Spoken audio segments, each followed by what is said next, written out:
Maryland's advertising tax is here, and advertisers should look to their European counterparts to find out how to deal with it. Google imposed digital services taxes on advertisers in the UK, Turkey and Austria last year, and Google is likely to do the same in the US because the tax is levied on all services offered by multinational search and social media companies. It affects not only Google, but also Amazon, LinkedIn, Facebook and many others, said Haggington, who advises companies to spread their advertising budgets across multiple platforms to reduce risk.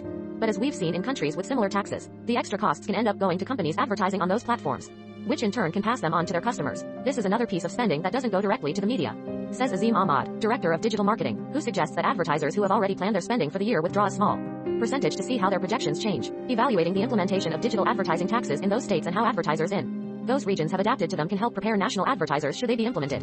In other U.S. states, much work remains to be done when it comes to digital advertising taxes in the United States.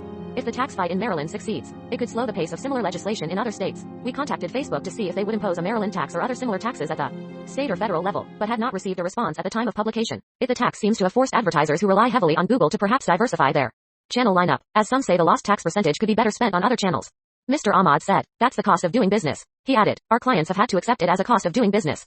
And while we've explained to them why these costs are added, in the end there's nothing they can do about it and they just have to pay them," said Andy Headington, managing director of Adido, a British digital marketing agency. Federal law also says that taxes on digital goods and services must also be applied to their physical equivalents, which could give those companies more grounds to challenge the tax. Customers are usually the ones who bear these costs, and like other companies affected by this tax, we will be adding a fee to our bills starting in November, a Google spokesman told The Guardian in September. Still, U.S. lawmakers are not the first to try to tax advertising platforms such as Google, Amazon, Facebook and Microsoft. Maryland's tax applies to digital advertising revenue in the state and applies only to companies earning more than $100 million from digital advertising.